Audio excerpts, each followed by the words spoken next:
This one right here hurts because I think it's the second ball game that we played, that we had a chance to win here at home, that we just didn't finish, ball games and play the way we need to play in order to have success there at the end. But obviously, when you say this, it always sounds bad, but I don't want to take any credit away from LSU. But the fact is that we beat ourselves, in that game, and that's the thing that's most disappointing, is that our guys continue to play hard and do some things that we want them to do on the defensive end. But when you turn the basketball over and you don't make free throws, you're not giving yourself a chance to win. So we've got to find a way to lift our guys' spirits back up.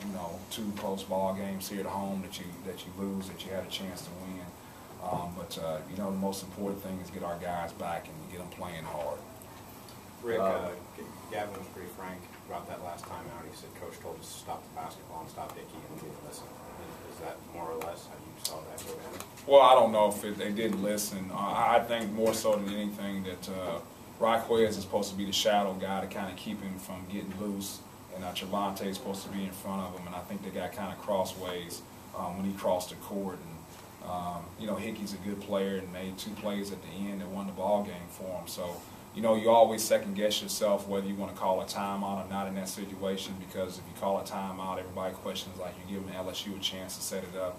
But when we made that basket, our defensive transition was nowhere to be found. So they would have got a shot at the rim. There's no question about that. Our guys were celebrating and trying to find their men. So I thought it was best for us to call a timeout. And when I called the timeout, I thought I was pretty clear about what we need to do, but obviously that's not the case.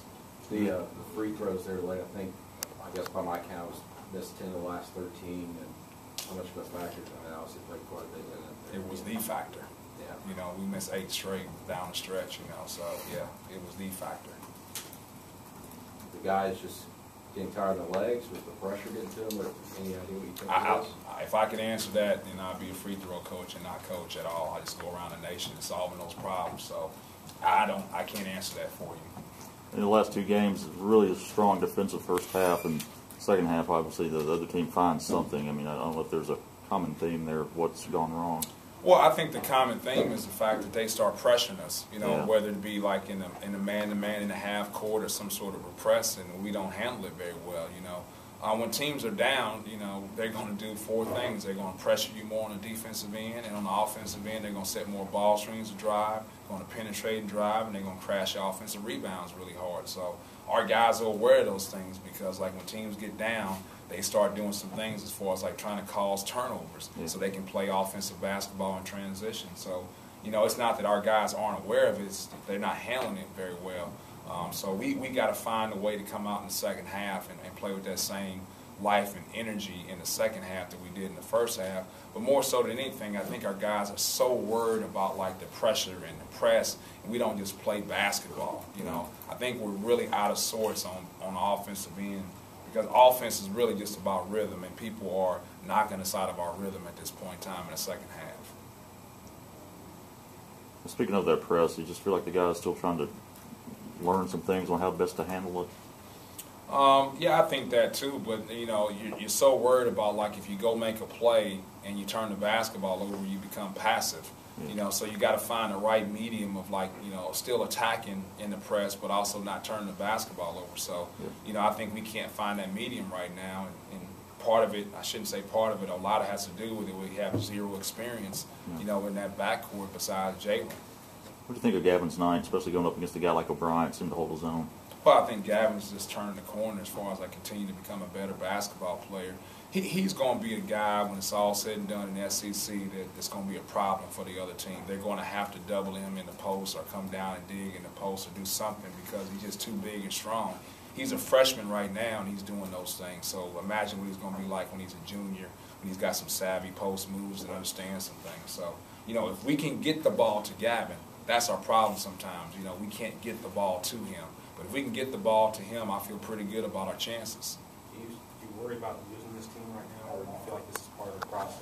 With so many young guys learning how to win, and losing can be just as contagious as winning. No, I don't worry about losing them because we got good kids. When you got good kids, you're not going to lose them because, playing hard and winning and trying to get better is important to them. Now, if I had bad kids on the team, I'd be worried about that. But when you got good kids, I'm not worried about that. Gavin used the metaphor. It's like, you can't learn how to play the piano in one night. He seems to understand that this is a long process, I guess. Yeah, it's a process, but it's a process that our guys should be able to handle too, And maybe I want too much out of our team. Maybe, like I'm the only one that thinks that we should still be winning ball games with, 7, scholarship guys and attrition and things like that. But that's just the way I am. I believe if we go out and do things the right way, we're always going to give ourselves a chance to win. And we're giving ourselves a chance to win, minus like the turnovers and missing free throws. Minus the free throws, when you go to the line, it seemed like the offensive execution and what they were doing independently in the offense was going pretty well throughout the entire 40 minutes. It looked like you got good looks even if it didn't go down. Yeah, and the most important thing is I thought we worked the shot clock. Yeah. We grinded it out and continued to work the shot clock, and that's what you want when you're up like that. You're really not concerned about making quick attacks unless you have something there, but go down and play good defense and grind out the shot clock. And I thought we did those things and got fouled and simply didn't convert it to free throw line. I know I'm looking forward. You haven't watched them, but just two really tough opponents with Ole Miss and Florida. Yeah, I haven't watched Ole Miss at all. Obviously, we already played Florida, so I know plenty about them. But I'll delve deep into Ole Miss here the next 24 hours, and so we can get our team prepared when we go to practice on Monday. Just the mentality of this, mentality of this team going forward. I mean, after these tough losses, now you got back-to-back tough road games. I feel like they were resilient. I think all road games are tough first and foremost, regardless of the opponent. But I think when we do what we're supposed to do, we'll be fine. But I'm not worried about our mentality.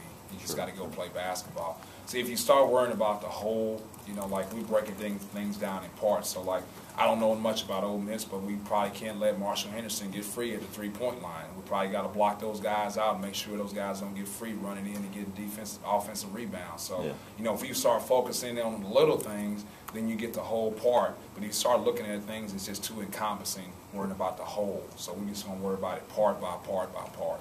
Right.